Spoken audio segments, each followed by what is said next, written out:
जिस तरह आप इस बीमारी के बारे में बता रहे हैं, किसी छोटे बच्चे को मान लीजिए हो जाती है बहुत कम उम्र में, उसको तो पता भी नहीं है कि ये समस्या उसको आ रही है, ना वो बता पा रहा है, ज़्यादातर यही होता है। हाँ, तो मतलब इसका फिर क्या, इसको किस तरह ट्रैक किया जाए, क्या सिम्टम्स हैं इसके? देखिए, जैसे मैंने आपको पहले बताया, यदि एक आंख में प्रॉब्लम है तो उसके कोई सिम्टम्स बच्चा आपको कभी कंप्लेन नहीं करेगा। कभी कभी हम बोलते हैं इसको रिफ्रैक्टिव एम्ब्लायोपिया डिप्रिवेशन। उसमें क्या होता है, बच्चे को दोनों आई से कम दिखता है, जैसे कि बहुत हाई नंबर है, तो बच्चा तब उस समय पे कंप्लेन करता है। यदि आपने 10 to 12 ईयर्स से पहले चश्मा लगा लिया तो उसको एम्ब्लायोपिया डेवलप नहीं होगा।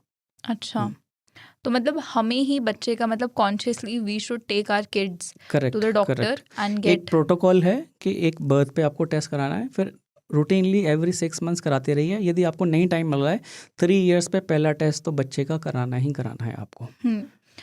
वैसे तो हम लोग पॉडकास्ट से पहले डिस्कस कर ही रहे थे कि किस तरह की परेशानियां आती है, लेकिन मैं आपसे दोबारा दरख्वास्त करूंगी कि आप रिपीट करें एक बार हमारे व्यूअर्स के लिए कि जब आपकी विजन में इस तरह की परेशानियां हैं जिसे आप एक लंबे वक्त तक डिटेक्ट भी नहीं कर पा रहे हैं, तो ये आपकी फर्दर लाइफ में आपको किस तरह प्रभावित करती है? ये बहुत अच्छा सवाल है, क्योंकि मेरे पास काफ़ी पेशेंट्स आते हैं कि जैसे कि अब 17 ईयर्स के हो गए, अब उन्हें जॉब के लिए डिसाइड करना है, तो उन्होंने किसी चीज़ का फॉर्म भरा। जैसे कि मेरे पास पायलट के लिए बहुत आते हैं, उनमें काफ़ी थॉरोली विजन का एग्जामिनेशन मांगते हैं वो लोग, क्योंकि सारा काम उनका विजन का ही है, ठीक है। तो किसी बच्चे को एम्ब्लायोपिया होता है उसको वो रिजेक्ट कर देते हैं, तो आपकी एकेडमिक परफॉर्मेंस रिड्यूस हो जाती है।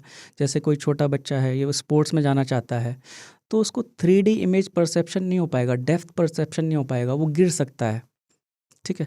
और बाकी लोगों से वो काफ़ी एकेडमिकली पीछे हो जाएगा, क्योंकि उसको एक ही आंख से दिख रहा है, उसकी आंखें जल्दी थक जाएंगी, ठीक है। ऐसे बहुत सारे चैलेंजेस आते हैं। जैसे कि आपने एक ग्रेजुएशन कर ली, आप किसी कंपनी में जॉब के लिए गए, इंटरव्यू के लिए गए, ठीक है। वहाँ पे आजकल ज़्यादातर सारी कंपनीज, इवन प्राइवेट कंपनीज भी विजन के टेस्ट कराती हैं।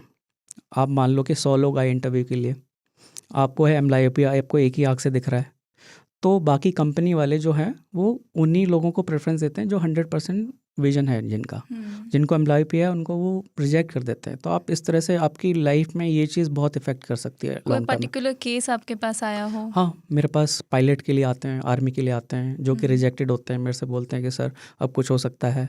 तो 18 ईयर्स के बाद ही आते हैं, तो बड़ा मुश्किल होता है, बड़ा दुख होता है उनको बोलते हुए कि इसका अब ट्रीटमेंट नहीं है।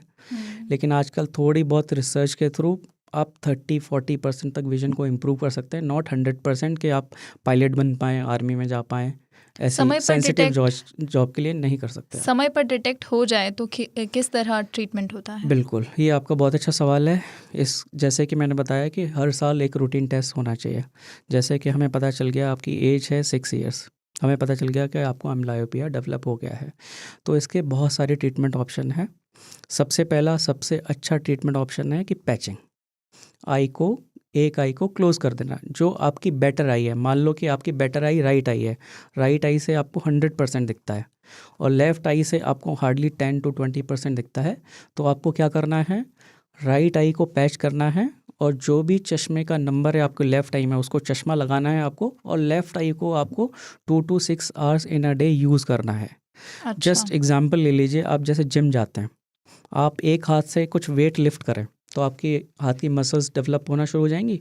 ऐसे ही हम बेटर आई को क्लोज करके जो आपकी अफेक्टेड आई है उससे अपना पूरा दिन काम करेंगे, ठीक है। ड्राइंग कर लिया, पढ़ाई कर लिया, कुछ गेम्स आते हैं जो हम रिकमेंड करते हैं वो कर लिया, तो धीमे धीमे ये लेजी आई एक्टिव होने लगेगी।